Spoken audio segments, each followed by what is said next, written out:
자, 최근 소비 에너지의 방향이 이 개인적 차원에서 사회적 차원으로 조금씩 변화하고 있습니다. 소유 경제에서도 보면은 이 소유하고 있는 것이 행복의 기준이 되었었다면 이제는 향유할 수 있다면 굳이 소유에 집착하지 않아도 된다라는 방향으로 조금씩 바뀌고 있죠. 소유에서 향유와 공유, 참 바람직한 움직임 아닌가라는 생각을 가져봅니다. 협력적 생태계, 초협력을 위한 핵심 솔루션은 무엇인지 최근 새로운 숙박 공유 문화를 선도하고 있는 에어비앤비에게 그거를 물어보도록 하겠습니다. 에어비앤비 하면 조금 생소하실 것 같은데요. 홈스테이 네트워크라고 하면 될 것 같고, 왜 영화 로맨틱 홀리데이에서 보면은 내가 런던으로 갈 테니 내 집이 비었으니 쓸 사람 이라고 하고 민박처럼 대여해주는 바로 그런 회사입니다. 네이선 블레차르지크 공동창립자 겸 CTO 최고기술 경영자가 이야기합니다. 여러분도 함께 공유해 보시죠. 박수 부탁드립니다.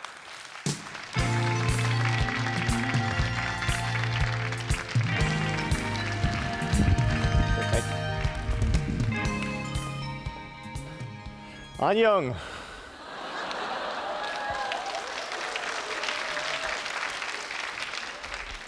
I'm Nathan Blecharczyk. I'm the co-founder and CTO of Airbnb. I wanted to start by telling you the inspiration for Airbnb. There's 3 of us that started the company together, and 5 years ago, in San Francisco, we were living together as roommates. And I decided to move out. And the other 2 guys no longer had enough money to pay for the rent. Well, the other 2 guys are designers, and at the same time, there was a design conference in San Francisco, and all the hotels were sold out. They decided to rent the extra room to designers who needed a place to stay for the conference. They were expecting guys like themselves to want to stay, 25-year-old males. And instead, 3 very different people chose to stay with them. One was a 35-year-old woman from Boston, one was a father of 4 from Utah, and the third was a man from India. They all went to the conference together and had a great time. They became friends, and they made $1,000 that weekend. From that experience, we decided to make a website to do this for other people. Now, fast forward 5 years, and tonight, 100,000 people will be doing something that was virtually non-existent 4 years ago. 100,000 people will be staying in the home of someone else, someone they otherwise don't know, instead of a hotel. This is a huge change in human behavior, and it's a change in the way that people experience the world and each other. And it's happening on Airbnb. But I think Airbnb is just the leading indicator of something much bigger that's happening. A change in human behavior based around sharing. And today, what I want to talk about is how Airbnb illustrates how sharing is going to change our lives. So Airbnb is a website, a platform where you can rent your extra room, your entire home, or any other type of space. You can make it available for nightly rental. And we call these people hosts. These are regular people. And we make it simple for travelers to discover and book these accommodations online. We call these people guests. And the process is very simple. As a traveler, it's as simple as booking a hotel. So you come to our homepage, and you type in your destination. You're going to get back a whole bunch of results. You'll browse through those. And then, if you find something you like, you can book it online, including the payment. Today, we have 350,000 properties available all over the world in 40,000 different cities, 192 different countries. We have 1,000 right here in Seoul. And in some cities like New York and Paris, we have over 19,000 properties offered by individuals. And every one of these properties is different. That's what's so special about it. We have extra bedrooms. This bedroom is here in Seoul. It's rented by a retired couple whose children have grown up and gotten married and moved out. And now you can stay with them.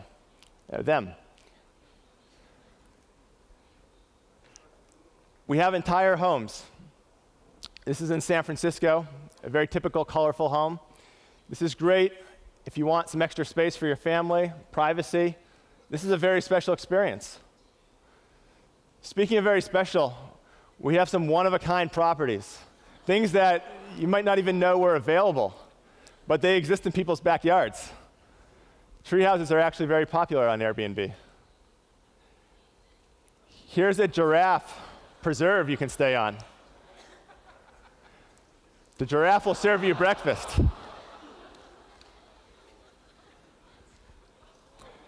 You can even stay in an igloo. So we have all kinds of properties that offer you one-of-a-kind experiences, a different way to travel. And these properties are being offered by individuals, regular people like you or I, sharing their home, oftentimes for the first time. 80% of these properties that you're seeing are people's primary residences. This is where they normally live most of the time. And there's a whole bunch of reasons why they do this, but our major innovation has been to make this process simple and safe. Some of the things we do to make it safe is that as a guest, when you book something, you pay Airbnb the entire amount at the time of booking.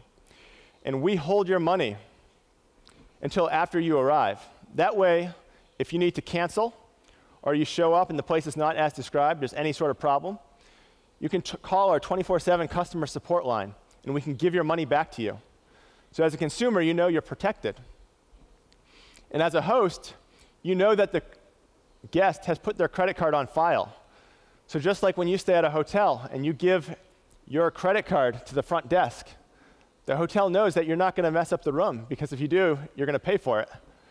Likewise, the host knows that you are accountable. And there's a whole bunch of other things that we do on the back end. But one of the things that I'm really proud to announce for the first time that we're going to do here in Korea, because we think there's so much potential in Korea for Airbnb and the sharing economy, is we're going to offer a 1 billion won host guarantee. What that means is, as a host, if you're putting up your property and you're worried about property damage or that your belongings might be stolen, well, you don't need to worry, because up to 1 billion won, Airbnb will pay you if anything goes wrong. That's how confident we are in what we do.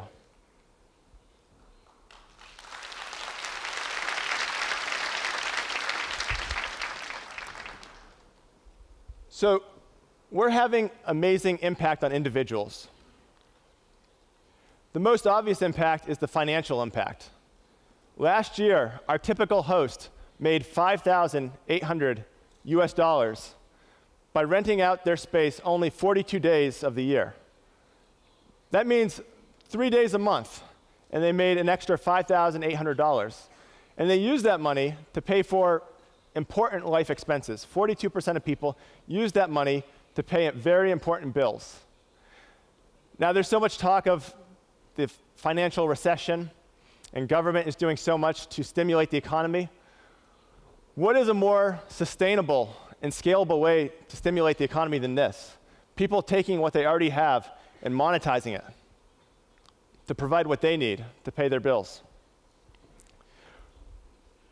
But actually, I think something that perhaps is even more powerful than the money is the psychological empowerment that people feel when they take control of their destiny. I want to read you a story that I think illustrates this very well. So this woman is a host in the Bay Area in California. And she says, "I had an amount of money that I needed to pay for my dog's surgery.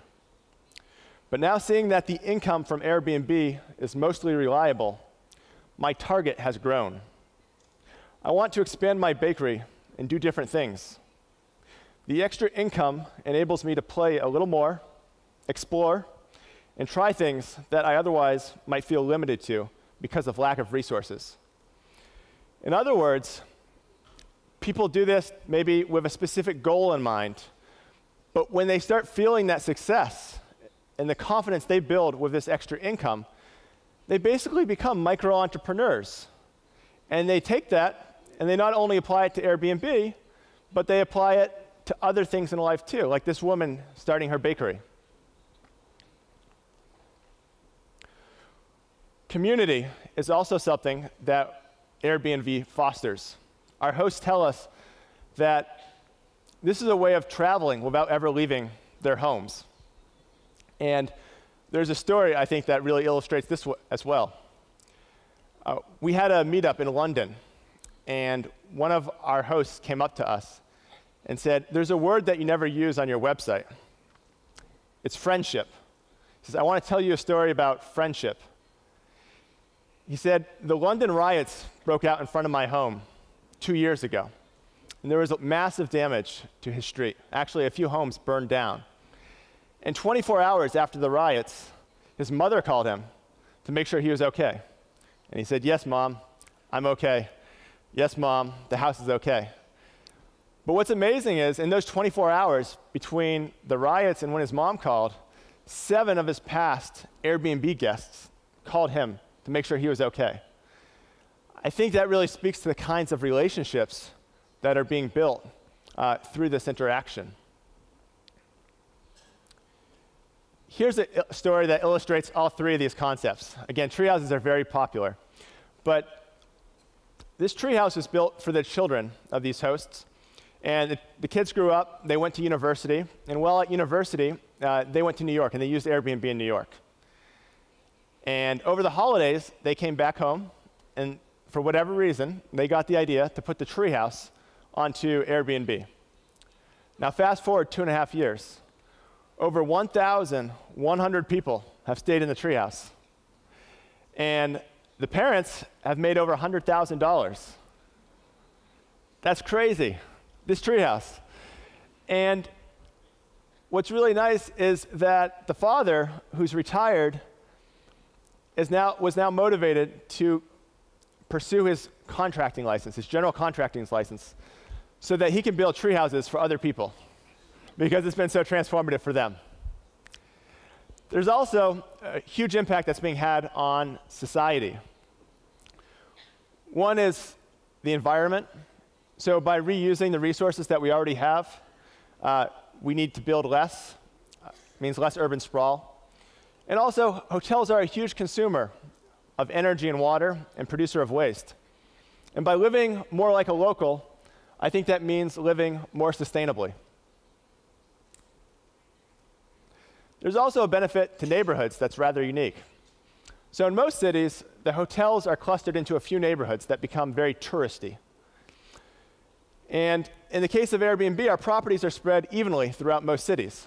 And so we have many properties in cities, or in neighborhoods where there are no hotels. And it just so turns out that when travelers come to a city and spend their money, they spend the majority of their money in the neighborhood where they're staying. And so travelers are staying in these neighborhoods, and they're spending their money at local restaurants, shopping, small businesses. That money that they're spending is being pumped into the local economy to the small business owners that might not be seeing the benefit that larger corporations are seeing as a result of tourism and growth in the economy. So I think this is also really good for those who are not even hosts on Airbnb.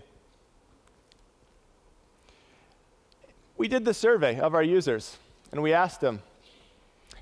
35% told us that they stayed longer in the city because Airbnb made it more affordable for them to do so. And 75% of people said that they are more likely to come back to that city because of how they experienced Airbnb, or the city. By living like a local, they got a stronger impression and are more likely to return. That's a huge win-win for tourism in a city. There's also been something that was a bit unexpected, an unexpected benefit of the platform, which is that in situations, disasters, where people are displaced, our platform has become a great tool to rally people together and offer resources to those who need it. An example is in November of last year, megastorm Hurricane Sandy struck New York City, and tens of thousands of people were affected and displaced from their homes. It was an emergency that nobody was expecting. Well, within a couple of days, we were able to use our platform, and 1,400 people offered their homes through Airbnb free of charge for those who were displaced and needed something in a time of need. I think that was really powerful. But Airbnb is just an example of something that's much bigger that's happening. It's being referred to as the sharing economy.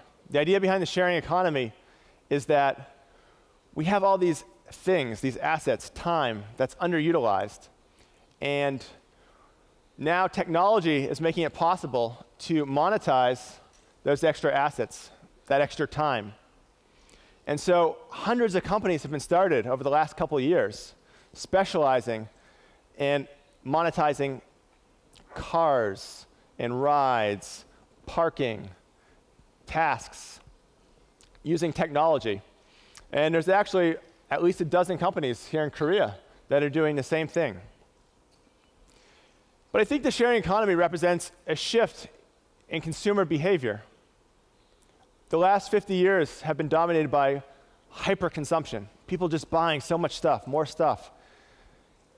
And studies have shown that more stuff doesn't actually make you happier.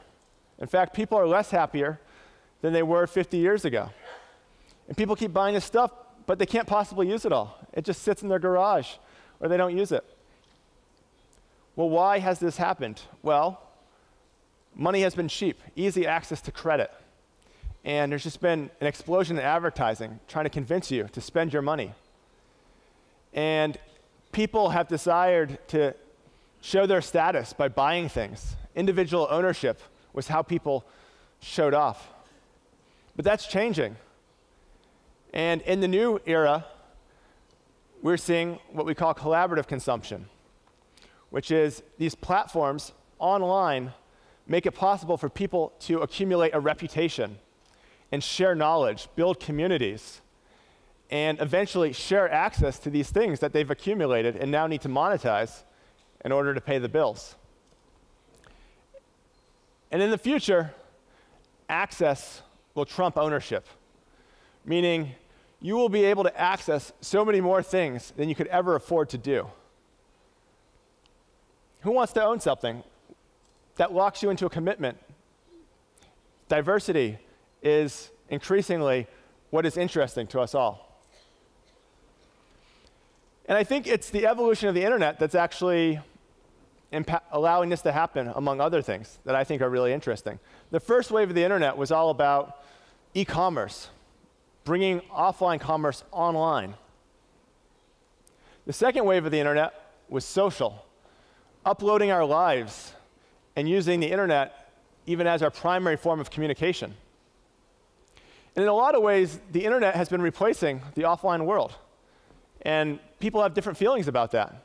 In some ways, it's good. In other ways, we're leaving behind something that's pretty special. But I think the third wave of the internet has the potential to bring this all back together.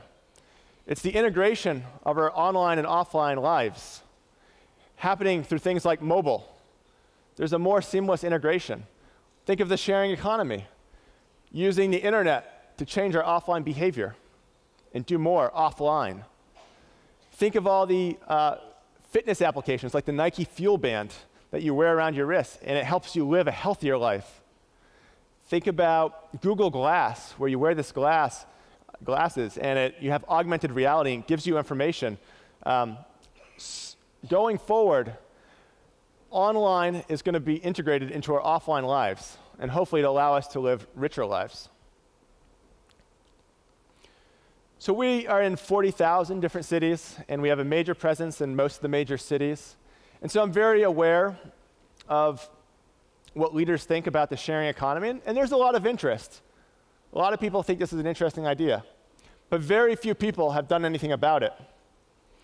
And we've been watching what Mayor Park has been doing here in Seoul, and I am totally blown away by how proactive this mayor has been in terms of seeing the future and taking proactive measure to become the leader. I think there's an opportunity for Seoul to show the rest of the world what the sharing economy can become. And he's outlined a number of areas of opportunity and has provided resources to local companies to help make that a reality here in Seoul. But from our perspective, from Airbnb's perspective, I think South Korea has a huge potential as well. We're just seeing amazing adoption already. Over the last 4 months alone in 2013, we've added over 1,200 additional properties here in Korea. And as a result of that, 500% more people have come over the first 4 months of 2013 than came last year. It's a huge increase. This could transform. In Paris and New York, there's 19,000 available properties. Here in Seoul, there's about 1,000. But I think in a year from now, there could be 10,000. It could be a new way of experiencing the city. And speaking of a new way of experiencing the city, I've been experiencing it the authentic way myself.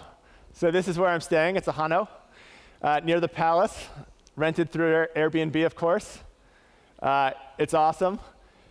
It makes me really feel like I'm here, and I step outside my door and people are going to work, and it's a residential neighborhood. It's so much more authentic. And my host was actually so nice. She came over each morning and dropped me off an authentic breakfast. It's just so warm. And this is my first time in Korea, and I'm left with an incredibly favorable impression. I can't wait to come back.